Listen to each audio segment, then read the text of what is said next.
À la fin de cette vidéo, vous saurez clairement quoi mettre dans votre portefeuille si votre objectif est de faire fructifier au maximum votre argent en acceptant des variations à court terme. Et vous n'aurez plus jamais à vous poser la question de quoi mettre dans votre portefeuille. C'est donc la promesse que je vous fais. Et je ne vous ferai donc pas perdre votre temps. Nous nous baserons sur des données qui sont factuelles et qui ont été regroupées et mises en forme par des économistes de renom. Alors pour ma part, je pense que prendre une décision, ça me demande énormément d'énergie. Donc ce que je fais habituellement, c'est que je me forge des convictions. Et ces convictions que je me forge et qui me suivront, on va dire, sur une grosse partie de ma vie, se basent sur des données qui sont, en tout cas, j'essaie de faire en sorte que ce soit le cas, sur des données qui sont factuelles. Et donc aujourd'hui, je vous fais part de mes convictions et des données sur lesquelles elles sont basées. Si vous me suivez, c'est que vous êtes intéressé par la bourse et donc les investissements divers d'une manière générale aussi peut-être. Vous vous êtes sûrement déjà posé la question, est-ce qu'il faut que je mette des actions, des obligations, de l'or, peut-être aussi du bitcoin? Bon, quoi qu'il en soit, on s'est tous à un moment donné penchés sur certaines lectures qui nous ont, on va dire, orientés vers bon nombre de ces actifs. Et il est difficile de se forger une conviction quand on aborde absolument tous les sujets d'investissement et tous les supports d'investissement. Et donc, cette vidéo vous permettra de trancher une bonne fois pour toutes. Je vais tâcher d'être très efficace. Il va y avoir 2 graphiques principaux que je vais vous présenter et ensuite la vidéo est terminée. Et les 2 graphiques que je vais vous présenter dans cette vidéo proviennent du livre Stock for the Long Run de Jeremy Siegel, qui est un livre extrêmement riche en données boursières et en éléments factuels et en diverses argumentations sur lesquelles il est simple et confortable de se forger des convictions. Donc les travaux de Jeremy Siegel, l'auteur de ce livre, est un économiste et universitaire américain, principalement connu pour ses travaux sur les marchés financiers. Et ses travaux ont consisté à analyser empiriquement l'histoire des marchés financiers sur une très longue période, afin de répondre à une question très simple. Quel actif protège et fait réellement croître le capital sur plusieurs décennies? Et donc voici le premier graphique, extrait de ce magnifique livre, qui retrace l'évolution d'1 $ placé sur différents actifs. Ici, les actions, les obligations, les bons, l'or et le dollar en valeur nominale. 1 $ placé sur ces différents supports, évoluant de 1802 à 2012, donc sur 210 ans de données boursières. Et ça vous donne la valeur finale en 2012. J'ajoute en plus de ça que le graphique est à échelle logarithmique et non pas linéaire, afin que vous puissiez plus facilement visualiser les résultats. Remarque très rapide sur l'or et le dollar US. Donc, les États-Unis ont abandonné l'étalon or en 1972, si je ne dis pas de bêtises, ce qui fait qu'on a un backup, on va dire, sur les datas qui est relativement restreint vis-à-vis de l'or. Mais je pars du principe que l'or n'est de toute manière pas une manière de faire fructifier son argent, mais plus de le sécuriser et de faire en sorte qu'il soit peu impacté par l'inflation. Et c'est pour ça que je me limiterai très peu à l'interprétation de ces données, vis-à-vis de l'or en tout cas. Vous avez en haut à gauche un tableau qui résume les rendements annualisés moyennés de chacun des actifs, en sachant, et notez bien ça parce que c'est très important, que ces rendements ont été corrigés de l'inflation. Parce que non corrigés de l'inflation, les actions ont un rendement de 8,8% environ, si je ne dis pas de bêtises. Et donc non corrigés de l'inflation, les rendements sont tous gonflés. En plus de ça, j'ajoute que le marché action et le marché obligataire sont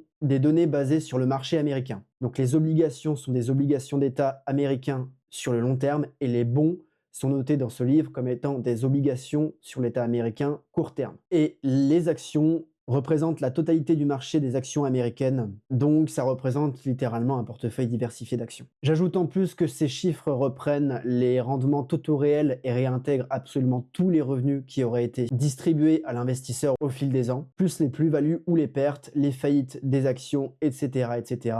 Les coupons des obligations sont réinvestis en obligations, les dividendes d'actions sont réinvestis en actions, et vous avez compris le cheminement. Il y a énormément à dire sur ce graphique, donc on commence tout de suite. Et maintenant, à vous qui me regardez, je vais vous poser une question. Quand vous regardez ce graphique, quel actif paraît avoir les rendements les plus prévisibles? Faites pause et prenez le temps de le regarder et de l'analyser. Et c'est là que c'est vraiment très contre-intuitif, parce qu'il y a un seul des actifs sur lesquels une courbe de tendance est tracée, et ce sont les actions. En effet, quand on regarde les obligations et les bons, on a tout d'abord une première tendance qui se dessine sur les obligations et bons, puis une seconde. Et ça s'explique pour une raison.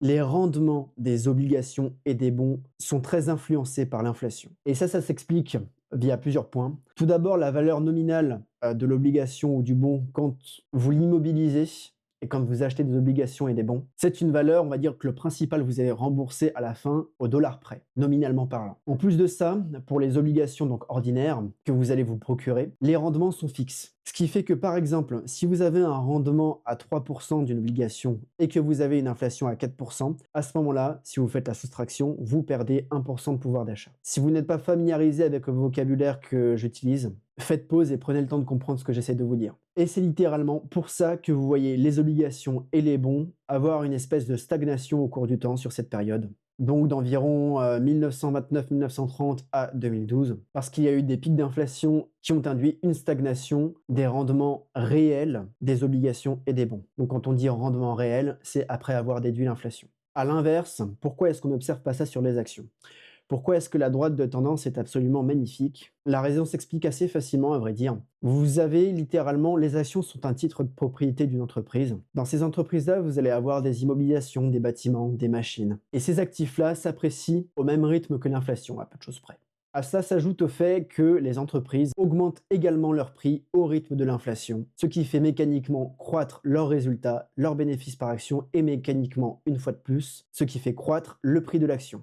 Et c'est pour cela que même corrigées de l'inflation, les actions poursuivent une course linéaire au niveau de leur rendement long terme. Je n'ai malheureusement pas ajouté le graphique à cette présentation pour ce qui était de représenter les rendements non corrigés de l'inflation, parce qu'autrement ça aurait été trop long. Mais sachez que sur le graphique original, les actions ont une courbe à deux tendances. La première où il y a une inflation, on va dire, modérée, et la seconde où vous avez une deuxième tendance bien plus forte avec un coefficient directeur plus élevé sur la période inflationniste. Et c'est donc ce graphique qui va un petit peu à contre-courant de toutes les idées qu'on peut se faire de l'investissement. Donc les actions sont certes l'actif avec le plus de risques sur le court terme, mais sur le long terme, ici, on voit que c'est, en tout cas pour un portefeuille diversifié, l'actif qui présente les rendements les plus prévisibles. Avec ça, en plus, je trouve qu'il est plutôt difficile de se représenter les rendements réels des actions sur une échelle logarithmique, donc là, avec une échelle qui passe de 10 en 10, donc par un facteur 10 à chaque cran. Et c'est pour ça que j'ai pris le temps de refaire le graphique à échelle linéaire. Donc ce graphique représente ni plus ni moins les mêmes données que le graphe précédent que je vous ai montré, à l'exception près que l'échelle est cette fois-ci linéaire et non pas logarithmique. Et je n'ai pas oublié de tracer les obligations, les bons, l'or et le dollar, parce que ces courbes se trouvent en réalité ici. Et c'est donc ce que représente un écart de rendement de 3,6% versus 6,6% sur 210 ans d'investissement. La conclusion intermédiaire à cette vidéo, avant que je ne vous montre le dernier graphique, parce qu'il y a des incertitudes sur les niveaux d'inflation futurs, les actions seront toujours à long terme l'actif qui vous permettra de conserver au mieux votre capital et même de le faire fructifier. Alors nous avons bien sûr eu au cours de l'histoire des périodes déflationnistes où les obligations ont pris le pas sur les actions, mais ça a été toutefois de court terme et ça a été relativement rare. Certains diront oui, mais à horizon court terme, donc disons 5 ans, il peut être intéressant de surpondérer son portefeuille avec des bons et des obligations pour minimiser le risque. Donc il se peut en effet que vous désiriez placer votre argent à horizon 5 ans pour pouvoir le faire fructifier, mais vous souhaitez surtout pouvoir minimiser le risque parce que si vous souhaitez retirer votre argent, ce que vous voulez, c'est éviter d'avoir à retirer tout cet argent sur le moment d'une forte baisse, donc au pire moment. Donc cette remarque, elle peut s'entendre, hein, il n'y a pas de souci là-dessus. Alors disons qu'elle peut s'entendre sur la logique, mais beaucoup moins sur les faits. Et voici donc le graphique qui va à l'encontre de cette idée.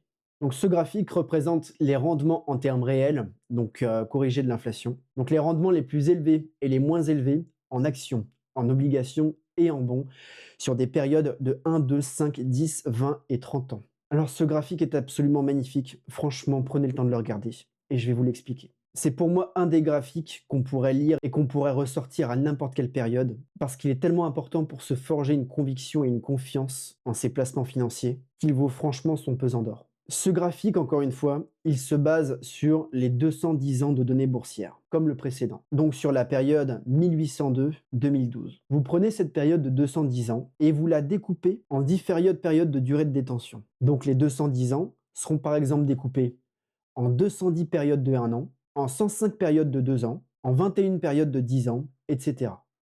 Et ce graphique vous montre donc, par exemple, sur les 210 périodes de 1 an, de détention d'un portefeuille diversifié en actions américaines, parce que ces données-là représentent le marché américain exclusivement. Sur les 210 périodes de 1 an, quelle a été l'année la plus rémunératrice en termes de performance vis-à-vis des actions? Quelle a été l'année la moins rémunératrice? Donc on peut voir que sur un portefeuille d'actions diversifiées, sur les 210 ans d'années, nous avons eu une année qui a rapporté plus de 66% de performance, et une année, en revanche, qui a fait perdre 38% du capital total investi. Ce graphique est absolument exceptionnel parce qu'il permet de se rendre compte du risque, soit à court terme, soit à long terme, sur les différents actifs. Donc vous pouvez voir ici que les obligations et les bons représentent un risque de rendement certes à la fois moins élevé, mais un risque de perte aussi également moins élevé. Au-delà de ça, et là on va passer à l'interprétation la plus intéressante, ce qu'on peut observer, c'est que le risque diminue drastiquement plus vite pour les actions que les obligations et les bons. À tel point que sur une période de 5 ans de détention, on s'aperçoit que le risque de perte associé à la détention d'un portefeuille d'actions diversifié est seulement de 1,8% supérieur à celui de détention d'obligations d'État américains. Et à quel prix? Quand on voit les rendements qui sont sacrifiés. Vous diminuez certes votre risque de perdre d'un petit peu plus que par rapport au portefeuille d'actions, si vous investissez dans des obligations. Par contre, vous sacrifiez un potentiel rendement qui serait bien supérieur.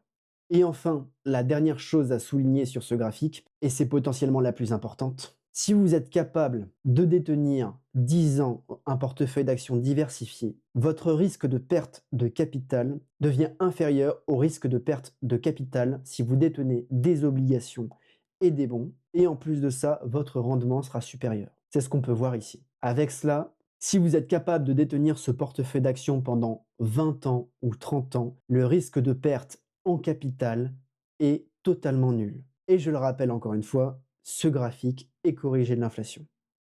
Donc voici la conclusion, et encore une fois, elle vaut de l'or. Et je vais vous expliquer aussi pourquoi ce qu'on observe va à l'encontre de ce qu'on nous met dans la tête vis-à-vis du risque, et quel est mon point de vue sur tout ça, mon point de vue personnel en tant qu'investisseur vis-à-vis de toutes ces données. Donc les données sur 210 ans d'études de marché boursier montrent qu'à travers tout ce temps, et à travers les pires crises financières, à travers les 2 guerres mondiales et à travers diverses récessions, les actions sont l'actif qui performe le plus sur le long terme. En plus de cela, les actions sont, quand le portefeuille est diversifié, c'est une condition, paradoxalement et statistiquement, l'actif le moins risqué sur le long terme.